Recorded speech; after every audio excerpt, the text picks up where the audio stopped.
नमस्कार। चलिए आज बात करते हैं भारत की एक ऐसी भौगोलिक धरोहर की जो सिर्फ पत्थर और मिट्टी का ढेर नहीं है, बल्कि लाखों लोगों के लिए एक जीवन रेखा है। ये कहानी है अरावली पर्वत श्रृंखला की, एक ऐसा प्राचीन संरक्षक जो आज खुद अपने वजूद की लड़ाई लड़ रहा है। और सुनिए, ये कोई फिल्मी सवाल नहीं है। ये एक ऐसी हकीकत है जिसका सामना शायद उत्तर पश्चिम भारत को बहुत जल्द करना पड़ सकता है। तो चलिए इस मामले की तह तक चलते हैं और समझते हैं कि आखिर दांव पर लगा क्या है। तो सबसे पहले ये समझना जरूरी है कि अरावले सिर्फ कुछ पहाड़ियों का नाम नहीं है। ये एक पूरे इकोसिस्टम की रीढ़ की हड्डी है, एक ऐसी दीवार जो कुदरत ने हमें तोहफे में दी है। जरा सोचिए, ये रेंज हिमालय से भी पुरानी है।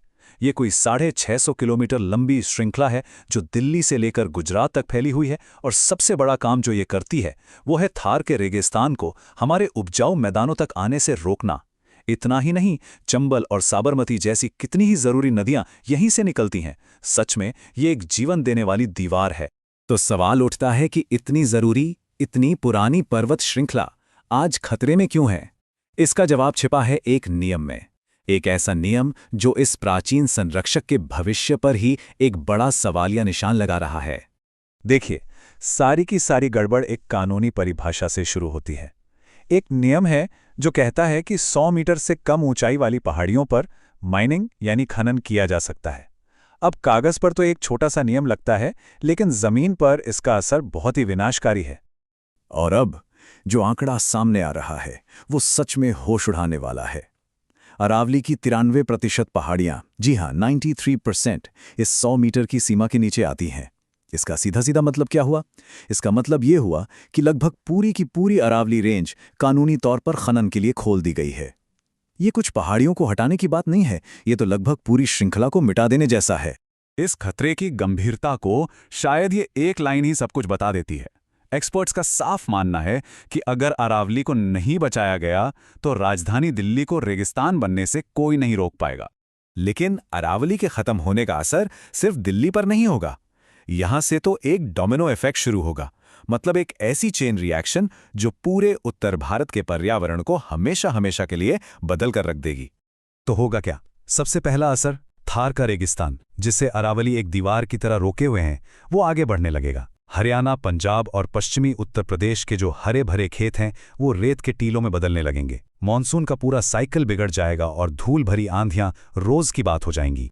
और बात यहीं खत्म नहीं होती, बल्कि यहां से तो कहानी और भी दिलचस्प और डरावनी हो जाती है। यहां से जो धूल और रेत उड़ेगी वो सैकड़ों किलोमीटर दूर जाकर हिमालय के ग्लेशियरों पर जम जाएगी। ये रेत सूरज की गर्मी सोखेगी, जिससे ग्लेशियर और तेजी से पिघलेंगे, और नतीजा गंगा और यमुना जैसी नदियों में भयानक बाढ़। सोचिए, अरावली में हो रहा खनन बिहार और बंगाल में बाढ़ ला सकता है। तो अब आते हैं इस पूरे संकट की जड़ पर, और वो जड़ है एक कानूनी और सियासी लड़ाई। ये लड़ाई जमीन की नहीं, बल्कि शब्दों की है, परिभाषाओं की है कि आखिर अरावली है क्या। हुआ ये कि दशकों तक हरियाणा, राजस्थान और गुजरात, हर राज्य की अपनी अपनी परिभाषा थी, कोई एक राय नहीं थी। और इसी कंफ्यूजन का फायदा अवैध खनन करने वालों ने जमकर उठाया। कोई एक साफ परिभाषा ना होने की वजह से इस पूरी रेंज का विनाश होता रहा। इसको बचाने की लड़ाई भी देखिए कोई नई नहीं है। 90 के दशक से कोशिशें हो रही हैं। 2009 में सुप्रीम कोर्ट ने एक बड़ा फैसला लेते हुए हरियाणा में खनन पर रोक भी लगाई थी, और हाल ही में 2024 में कोर्ट ने एक समान परिभाषा तो तय कर दी, लेकिन जैसा हमने देखा उसी परिभाषा ने 93% पहाड़ियों को और बड़े खतरे में डाल दिया।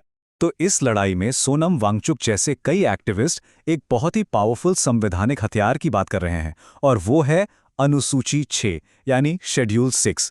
ये हमारे संविधान का एक ऐसा प्रावधान है जो स्थानीय समुदायों, खासकर आदिवासी समुदायों को उनकी जमीन और संसाधनों पर काफी कंट्रोल देता है। तो ये काम कैसे करेगा? आसान भाषा में समझें तो अगर ये अरावली क्षेत्र में लागू हो जाता है तो किसी भी माइनिंग प्रोजेक्ट के लिए सिर्फ केंद्र या राज्य सरकार की मंजूरी काफ़ी नहीं होगी, बल्कि वहाँ के स्थानीय समुदायों की सहमति भी लेनी पड़ेगी। एक तरह से ये सत्ता को उन लोगों के हाथ में दे देगा जो पीढ़ियों से इन पहाड़ों के बीच रहते आए हैं और उनकी रक्षा करते आए हैं। तो सवाल ये है कि अब आगे क्या? इस प्राचीन संरक्षक को बचाने के लिए हमारे सामने रास्ते क्या हैं? देखिए, मोटे तौर पर 2 अलग अलग रास्ते सामने आ रहे हैं, और ये दोनों रास्ते एक दूसरे से काफी अलग हैं। एक तरफ है एक्टिविस्ट जिनका जोर है स्थानीय समुदायों को कानूनी और राजनीतिक अधिकार देने पर, वहीं दूसरी तरफ है सरकार का नजरिया जो एक बड़ी इकोलॉजिकल रेस्टोरेशन परियोजना पर ध्यान दे रही है। मंजिल एक ही है, अरावली को बचाना, लेकिन रास्ते बिल्कुल जुदा हैं। सरकार की जो योजना है उसका नाम है अरावली ग्रीन वॉल प्रोजेक्ट। ये सुनने में काफी महत्वाकांक्षी है। इसका मकसद पहाड़ों के चारों ओर 5 किलोमीटर का एक ग्रीन बफर बनाना है, मतलब एक हरी दीवार। ये एक बहुत बड़ा पौधारोपण अभियान है जिसका लक्ष्य 2030 तक लाखों हेक्टेयर जमीन को फिर से हरा भरा करना है। लेकिन जाहिर है इस मुद्दे पर कुछ टिप्पणीकारों का नजरिया काफी आलोचनात्मक भी है। उनका मानना है कि विकास के नाम पर जो कुछ हो रहा है उसका असली मकसद सिर्फ पैसा कमाना है। उनका आरोप है कि देशभक्ति की आड़ में देश के कुदरती खजानों का सौदा किया जा रहा है। ये एक गंभीर बात है जो इस बहस को एक और एंगल देती है। और आखिर में हम इसी एक सवाल पर आकर ठहर जाते हैं। देखिए, ये कहानी सिर्फ अरावली की नहीं है। ये कहानी है विकास और पर्यावरण के बीच उस सदियों पुराने टकराव की। सवाल बस इतना है कि हम एक समाज के तौर पर इस विकास की क्या कीमत चुकाने के लिए तैयार हैं, और इस सवाल का जवाब ही हमारा और हमारी आने वाली पीढ़ियों का भविष्य तय करेगा।